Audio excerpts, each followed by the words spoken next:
Wēsaþ, they can wear an elite, Sales and Soga and himself half, blood and blessa and eikberger yenikt.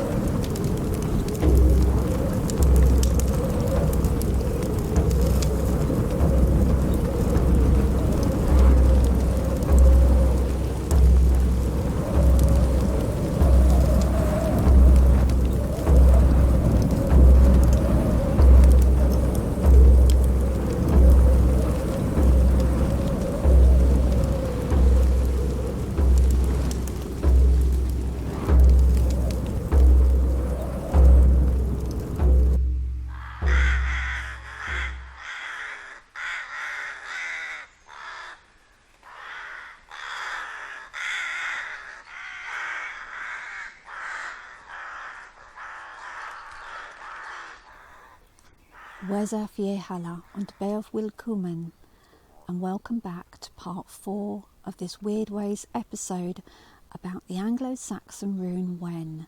This is the rune of joy. Now, so far I have been concentrating all of my efforts on talking about aspects of early medieval life where joy could be found and experienced. Now I want to look at the flip side of the coin. Now, before I begin, I'd just like to thank all of my subscribers. Thank you so much. I do really appreciate you, and it's great to see this channel slowly growing. Now, you will know that I am on a one-woman mission to show that the heathen Anglo-Saxons were every bit as amazing, interesting, spiritual as their more popular cousins, the Norse. And I hope through this channel to be able to show you the rich and interesting culture of the Anglo-Saxons, and my aim is to try to bring that to life for you. So I do appreciate your support. If you're not already subscribed to this channel, please do subscribe. Let's share this around and let's get the message out there. Thank you so much to my patrons. If you want to support me further, I do have a Patreon and details are below. And if you would like, you can also buy me a coffee. All of those things are really appreciated. Each thank you a day. So before we go on any further, let's just hear the rune poem for this rune once more. When the Wēsaþ, they can wear an elite, Sales and Soja and himself half, blood and blessa and eikberger yenikt. Now let's hear that in modern English, and this is Stephen Pollington's translation. Happiness he cannot enjoy, who knows little woe, pain and sorrow, and has for himself wealth and joy and sufficient protection too. Now, I know that not everybody does interpret the poem in this way, but I see the poem as saying that it's hard to really experience joy on the deepest level if you have not known pain and sorrow and suffering. I believe that if you have experienced the darker side of life, that when you do experience joy, you are able to really feel it on a much more profound and deep level.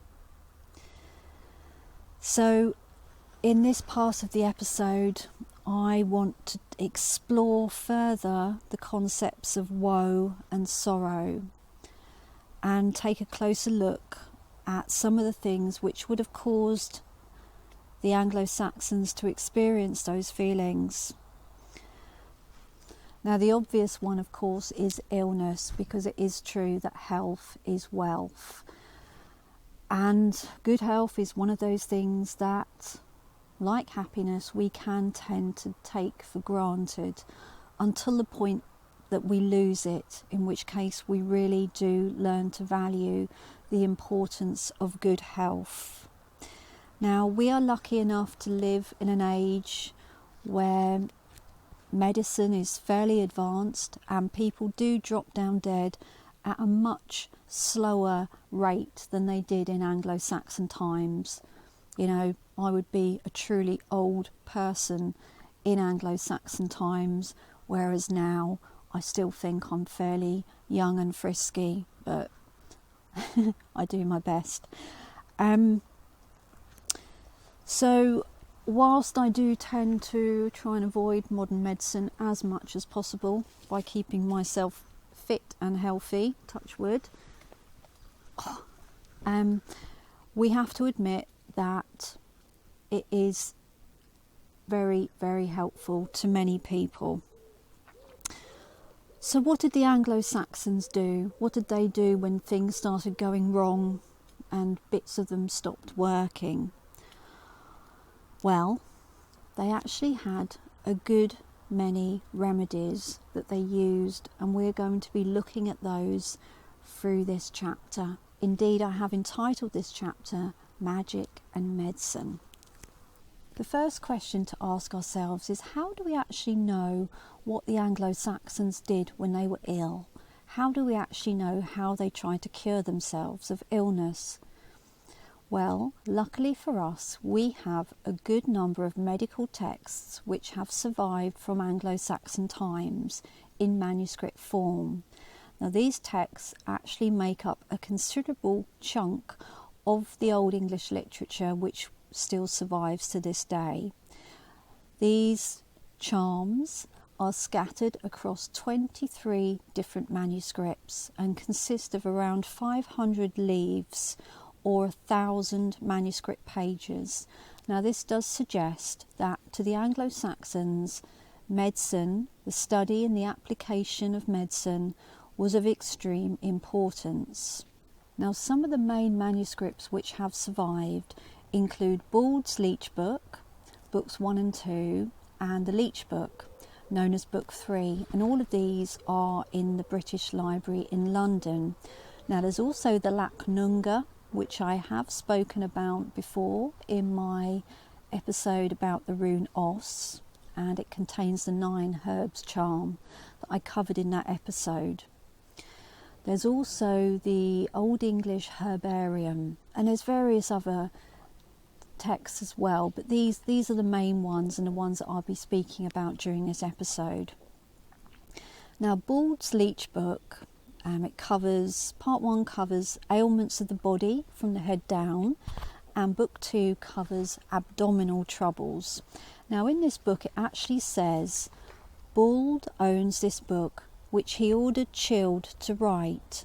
Nothing is as dear to me as this treasure. So this does show that, as we can assume from the vast number of texts, that these medical writings were really, really important to the Anglo-Saxons, and of course it goes without saying that they would be. The curing of the ill has always been a priority for humans. Now, the Lacnunga that we looked at before is actually a miscellaneous collection of prayers, charms and medical texts that were written in both Old English and Latin. Now, the name was given to the collection in the 19th century. It was probably compiled in the late 10th or the early 11th century and is often described as a rambling collection of many different types of charms. Now, over the years, many scholars have made in-depth studies of these Anglo-Saxon charms. For example, in the 1800s, T.O. Cockaine published Leechdom's Walk Cunning and Starcraft of Early England. Now, this is an absolutely invaluable book where he basically edited texts of all the medical writings. It is, it truly is a work of great importance, and it provided the bedrock for many subsequent scholars to study the subject further and in more depth. Now, for many years, scholars treated these so-called charms as being ill-informed nonsense, fanciful superstitions, and at very best they considered it all to be magic. Now, these charms were just considered to be made up nonsense, to have no actual scientific work, and were generally looked upon with great disdain. However, what is refreshing is that in more recent times, scholars have looked at these works as medical texts and have been able to find that many of these charms actually contain a good deal of sound scientific knowledge. So what are these charms actually for? Well, there's all sorts of charms listed within these manuscripts. For example, charms against rheumatism, charms against snake bite, there's quite a few of those actually, against theft, against water elf disease, which we would call chicken pox, against toothache. Must have been awful to have toothache in Anglo-Saxon times. Against fever.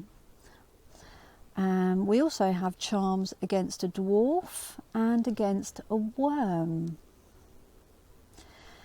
So some of these charms are for medical conditions, boils, headaches, fevers and the like, and others are to address situations such as cattle theft or a swarm of bees. There truly is a diverse range of reasons for these charms. Now, the leech book. If you are assuming that when I say leech book, I am talking about the blood-sucking leeches that were used by doctors in medieval times, then you would, of course, be forgiven for thinking that. But actually, it has nothing to do with these creatures at all, thank the gods. Now, it's all to do with the Old English word for a doctor, which was latcher. Now, other derived words are leechdom, which means a remedy, and lacnung. Now, that word in Old English is basically a word for healing cures, remedies and medicine. Hence the name of the lacnunga, with it being a feminine noun. So who was the latcher in Anglo-Saxon society? Who was this doctor, this healer? Now, it would seem that in Anglo-Saxon society there were probably 3 strands of different types of healer. Before the Christian conversion there would have just been 2. So the first is the professional layman healers. These were the latcher. These would have been people that were selling their healing services in much the same way that anybody else would sell their trade to others. Now, the Old English word leech fee, does tell us that this was something that went on in Anglo-Saxon society. Now, it's likely that these healers, these latcher, they were probably plural latchers, most probably, that these were in fact men. Now, in Bald's Leech Book there are actually 4 characters mentioned, and they are all men. There's Bald, there's Childe, who was a scribe, and there's 2 other men mentioned, Oxer and Dun. Now, it's just worth noting that these are names of common people. They are not names of higher ranking people. The second strand that were probably in operation at this time are the wise women, the cunning women. You know, these are the women who would later go on to be known as witches and would be trialed, tortured and executed for their witchcraft. Now, these women had an innate knowledge and understanding of plants and of the healing ways. And because these women most probably operated under the radar, they would have made very little impact upon written records from Anglo-Saxon times. In fact, what we mustn't forget is that although we are so lucky to have all of these medical texts and to have all of these charms recorded, we mustn't forget that this was predominantly an oral transmission, that these charms were probably performed in ways that are lost to us, where all we have are the words on the manuscript. Now, post-Christian conversion, there would have been a new branch of healers that would have emerged, and these would have been the monastic physicians. So I won't talk about these as I am concentrating on the pre-conversion heathen period.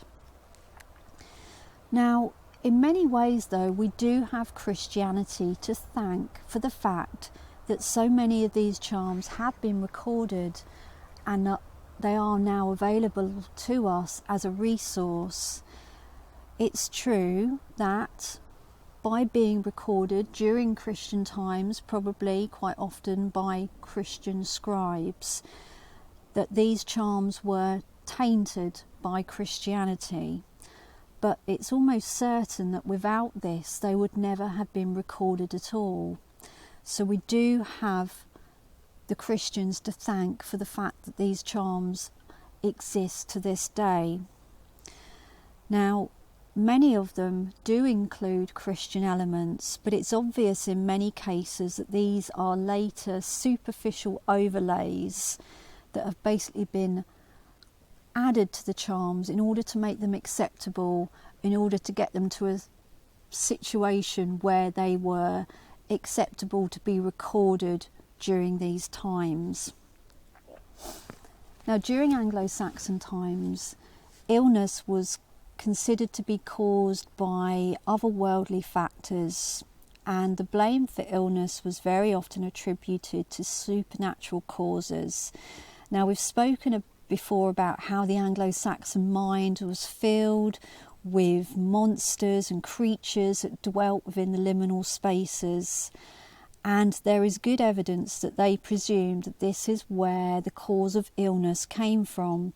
Now, a prime example of this is elf shot, tiny arrows that were presumed to have been shot by elves at humankind and that caused things like sudden shooting pains or various other ailments within the body.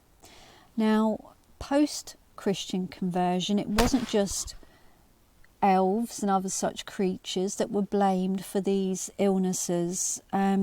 Deities, pagan deities, were also now blamed for these illnesses as the church sought to demonize their rivals. And we can see that from a passage from the Lacnunga that tells us, be it Aesir shot, or be it elf shot, or be it witches shot, now will I help these.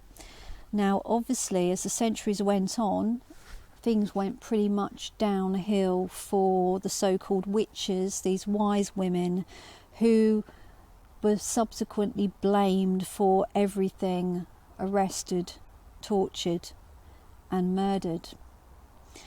Now, I am going to talk about elf shot and elves in a moment, I promise, but before I do, I want to talk about how many scholars believe that some of the charms, not all of them, but some of the charms are clearly pagan, but have been basically glossed over with a veneer of Christianity in order to make them acceptable to be recorded at the time when they were. Now, as I've said, we must not forget that these charms were recorded during Christian times, quite often by Christian scribes. And it does seem very likely that some of these charms were pagan in origin. But by the time that they progressed from being orally transmitted, orally performed, to being written onto a manuscript, they'd obviously undergone changes and alterations. So the form that we get them in now is very likely not the same form as when they were being actively used by heathen people. Now, whilst we very occasionally get mention of the great god Woden, and I believe it's just the once in the Lacknunga in the 9 Herbs charm, we do often find a pagan deity mentioned quite often within the charms. And I am talking about sun worship here. Now, we know that sun worship is a very, very ancient Indo-European tradition. And we also know that by the time of the laws of King Canute, which were composed in the 11th century, that sun worship was expressly forbidden in the law codes at that time. One Anglo-Saxon charm, which does give a very good example of how sun worship, a very heathen thing, persisted within the charms that were recorded during Christian times, is this charm, which says, "And then turn to the east and bow humbly 9 times, and say then these words, Eastwards I stand, for favours I pray the great Lord, I pray the mighty Prince, I pray the holy guardian of the heavenly kingdom, earth I pray and sky." Now the charm then goes on to instruct the performer to turn 3 times with the course of the sun and to stretch him or herself onto the ground and recite some Christian prayers. Now it doesn't take a great leap of imagination to see that this was probably a very heathen charm. To me, the 9 times does give it away, because we see the number 9 featured in a great many heathen ways. But obviously, with the addition of the great Lord, the mighty Prince, the holy guardian of the heavenly kingdom, it was most probably, and I cannot be definite, but to me it seems likely that these were originally pagan, heathen deities, which were then later changed to make them acceptable to Christian ones. Now, we will be back to elves in a moment, I promise you. But first, I want to talk about the work of Audrey Meany in her 1989 work. Again, this is another one I want to get my hands on, but I can't afford. She identified that there were 3 grave goods where no rational explanation can be given for them other than witchcraft. And these 3 grave items she identified with being connected with witchcraft, with healing, with magic. Now, the first one, crystal balls. Now, I'm not talking about the type of crystal ball that you would imagine nowadays. I've actually got one here, which I will show you, hanging on my waist. There you go. And this is a replica of an Anglo-Saxon crystal ball, and they are found hanging from the waist of women, high class women in high class burials. These might actually be royal graves, but if not, then they are definitely high class graves.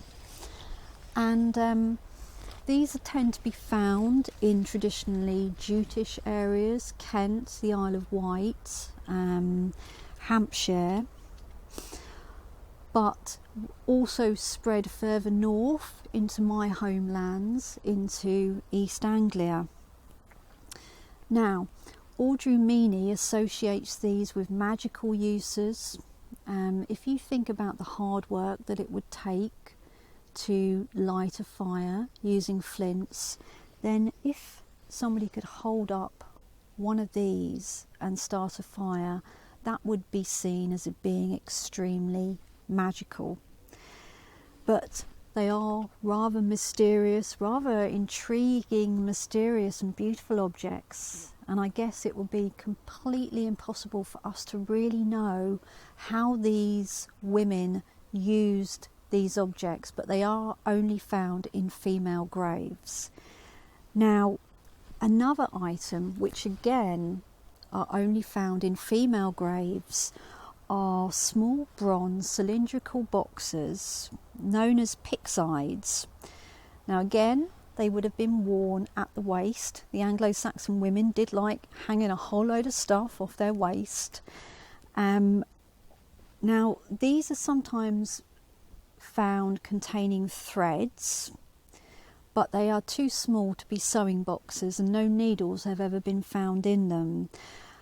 Sometimes they contain plant material. They are rather mysterious items, and we may never really understand what their use was for. In fact, I dare say we never will.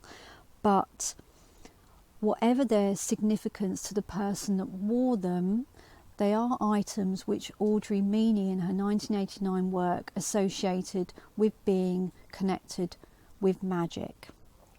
And now, at long last, we get back to elves. Because the third item which Audrey Meany identified as having been found in female graves that is connected only with magic and healing are elf bags.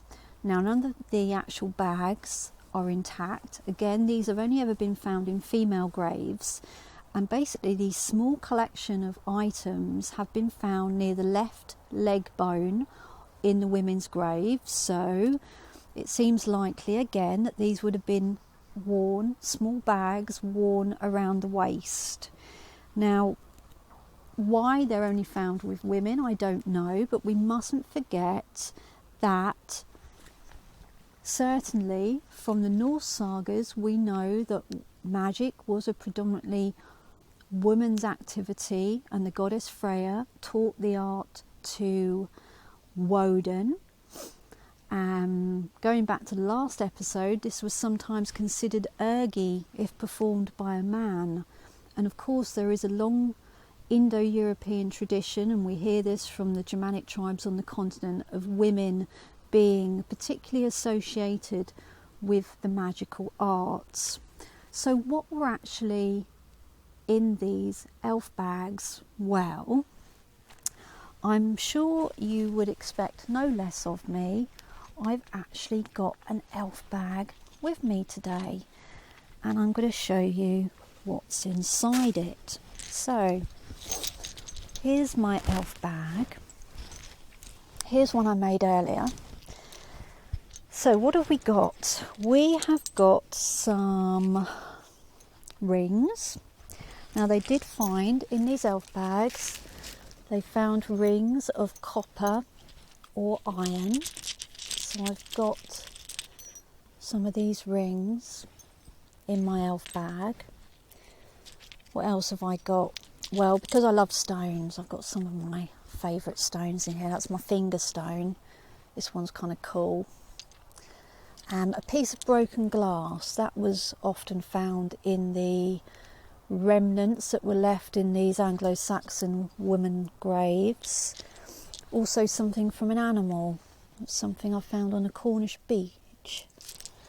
And what else have I got in here? Oh, I think, I've got a fossil, and somewhere I've got a badger tooth, because that's the way I roll.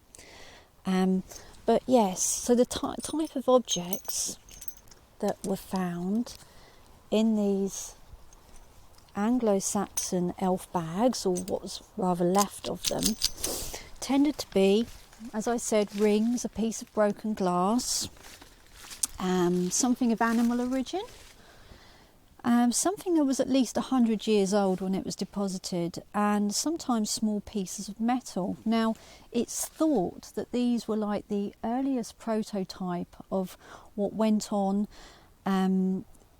even into the 19th, and probably in remote parts of the country into the 20th century, elf bags, basically for the curing of elf shot. Now, as I said, these items were only ever found in women's graves. Now, if we look to Bald's Leech Book, what is apparent is that there is a distinct lack of cures for any of the so-called women's problems, and trust me, my male friends, there are plenty of them to go around. Now, why is this? Well, it could be several reasons. The care of such conditions could have been a specialist trade that Bald was not experienced or knowledgeable in outside of his level of expertise. Perhaps it's more likely that women looked after other women. As a woman, I feel more comfortable going to another woman for such issues. And perhaps it was just that men simply didn't want to get involved. You know, there was probably enough to deal with without getting involved in all of the various complications of the female body. So I think it's quite likely that all of these various women's issues, from midwifery, which was probably quite an art in itself in those days, and all of the various menstrual issues and contraception, abortion, I dare say all of these various issues would have been cared for by other women, these wise women who had a deep knowledge and respect for the plant kingdom and knew how to use these herbs to heal others. As I said, these women that went on to be called witches and were burnt at the stake. Now, if you take a look at the Anglo-Saxon charms, what is apparent is that most of them... Can you hear a raven? I can hear a raven. Most of them use plant materials, and I'm sure that most Anglo-Saxons would have had a much greater knowledge than we do now of the plants and how they should be used and how they were used to heal people.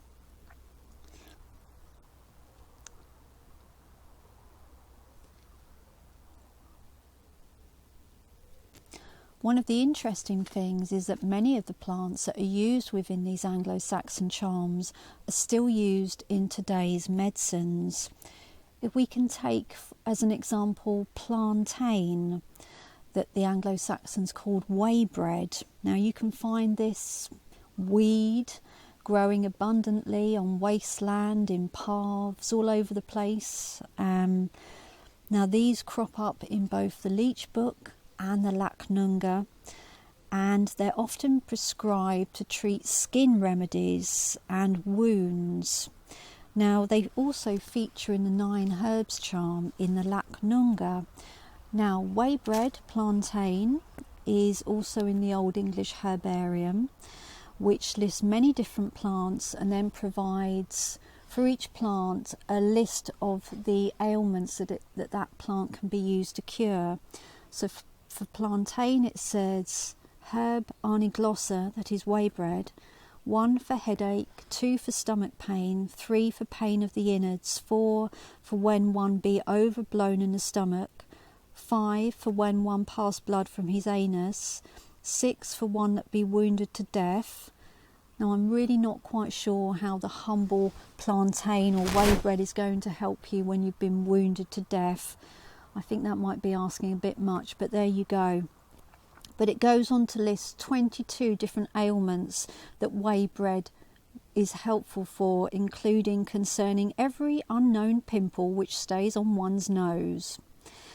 So every part of the plantain actually contains antibiotics, which proves particularly effective against the bacteria which is responsible for skin infections.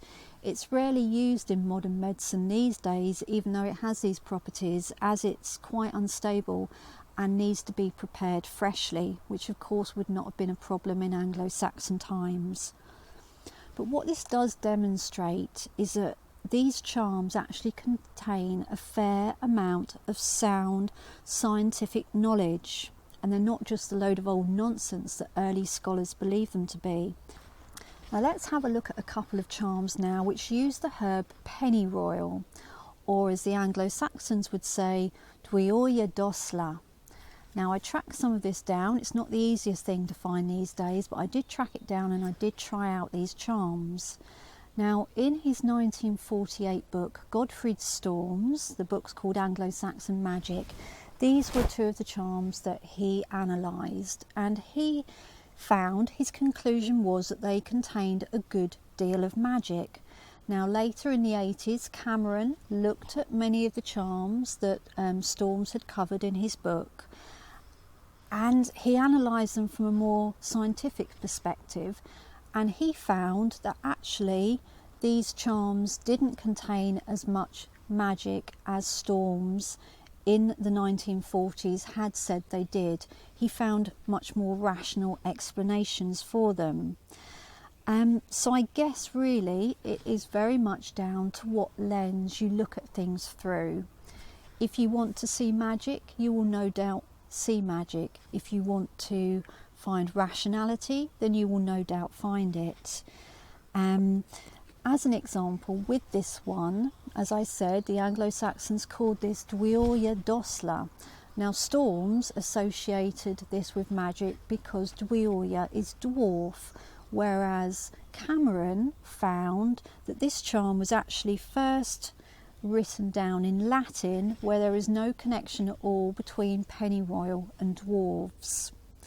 Anyway, let's have a look at these two charms using pennyroyal or bēoþ. Old English charm to cure old headaches. With ildum hevod ecce jenim bēoþ dwoslan, wheel on ella odda, on butlam smirla be bewungen, bofam bam ium on ufam bas hevod, thea himse jimond on kirled hibith hal. For old headache, take pennyroyal, boil in oil or in butter, anoint the temples and above the eyes, on top of the head. Even if his mind is turned, he will be well. With swifa ildum hevod ekanim sielt, brudan, ifig klok knua ella de somna do on honey, smirla midtha banwangan, thona hinifel ufan pas hevod.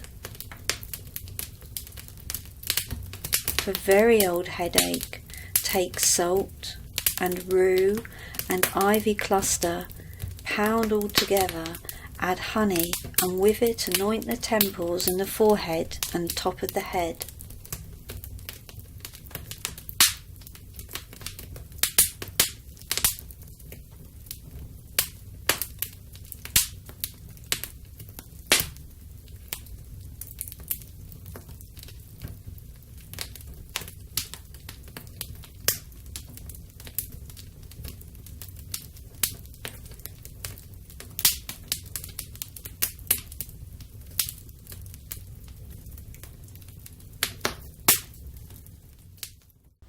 Now the charms that are contained within these manuscripts can be categorised in many different ways, and scholars have categorised them in various ways over the years, but one very simple way of categorising them is to say those that contain instructions on materials to use to create something, and those which do not. Now one of the ones which does not, obviously the one we just looked at did, but one of the ones that does not is one of the so-called metrical charms. The 9 herbs charm is another of these metrical charms. Now this one I'm going to show you now is a charm against a wen. Now wen is a growth, a cyst or a skin blemish. And the healer who performs this charm, basically what they are doing is that they are addressing the wen, and they are describing how it will get smaller and smaller and smaller until it disappears. So this charm can be looked upon as being an exorcism which would have been performed by the healer. Let's have a look.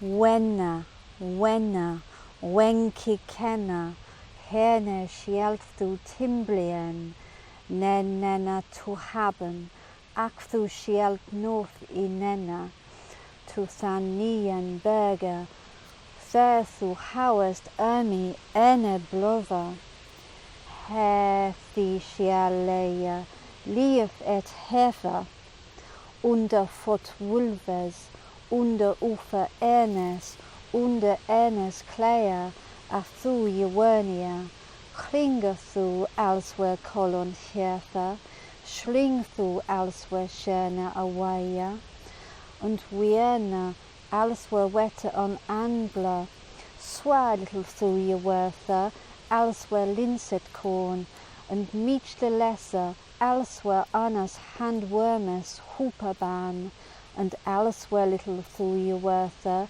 that thu na wit Jewertha.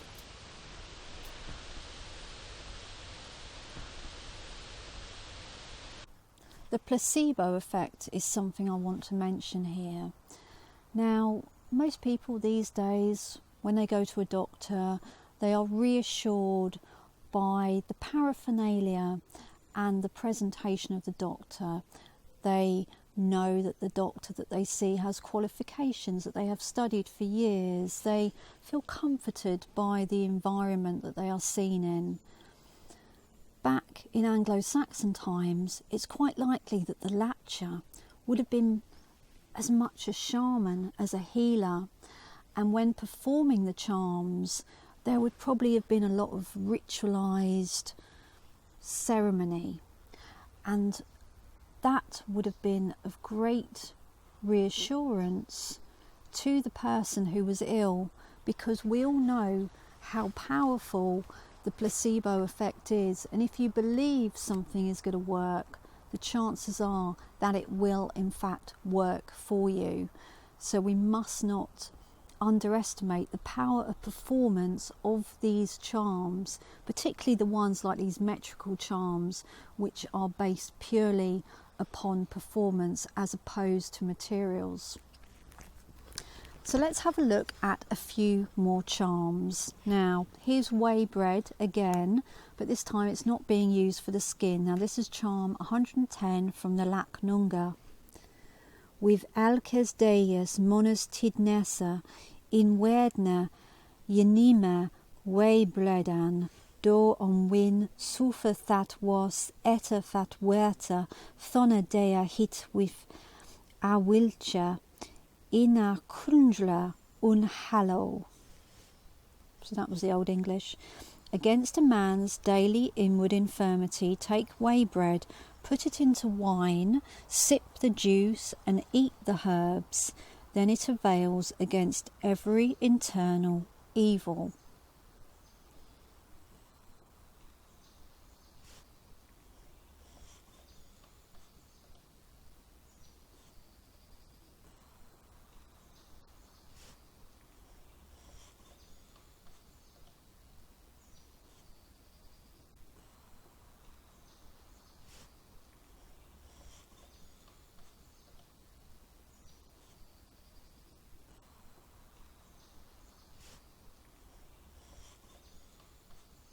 Now, the Old English herbarium lists various different plants, and as I said, it tells you what they're good for.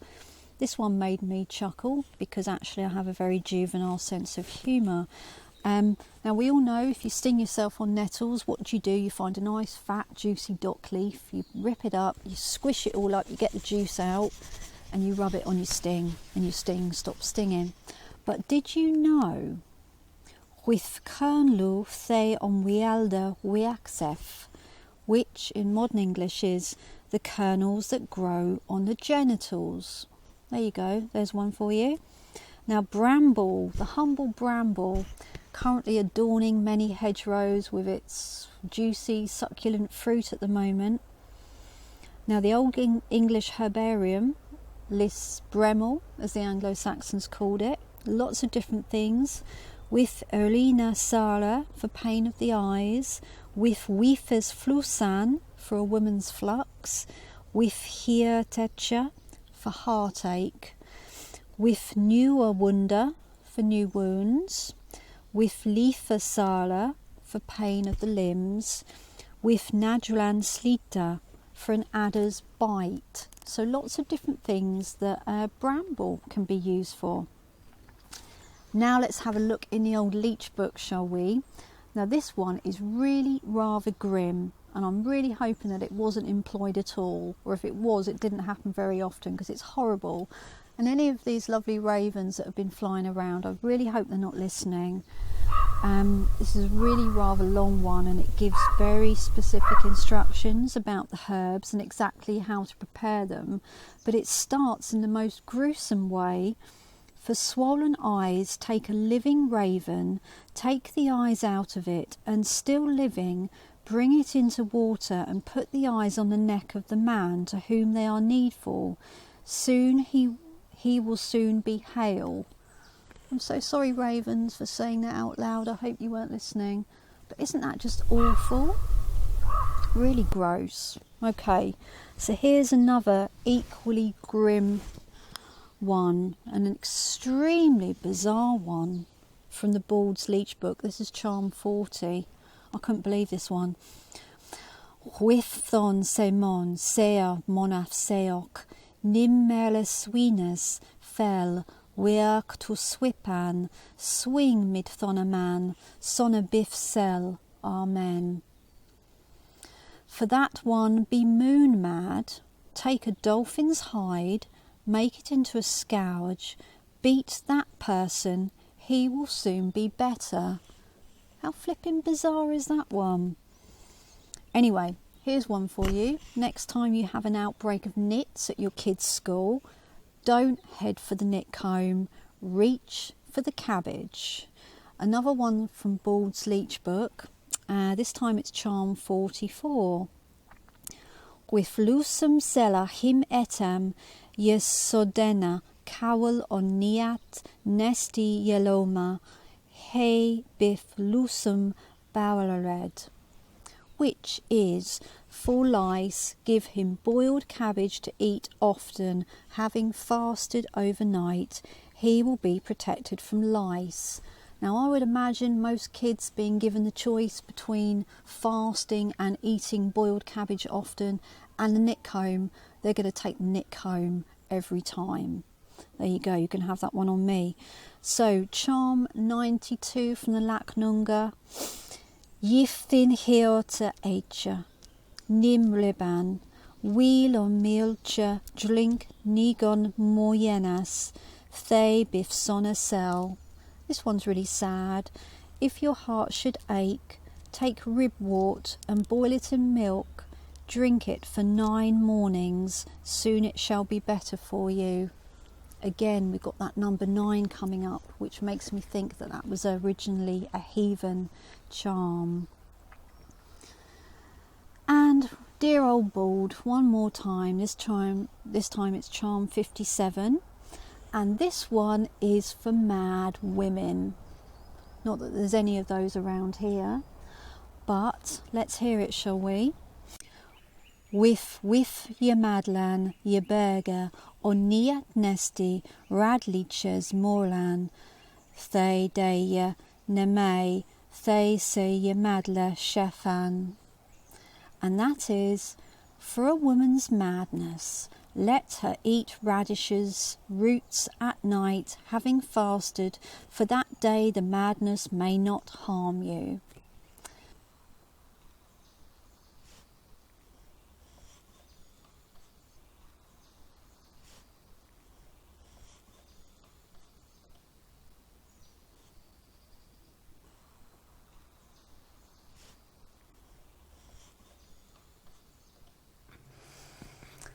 Thank the gods, I'm not mad anymore.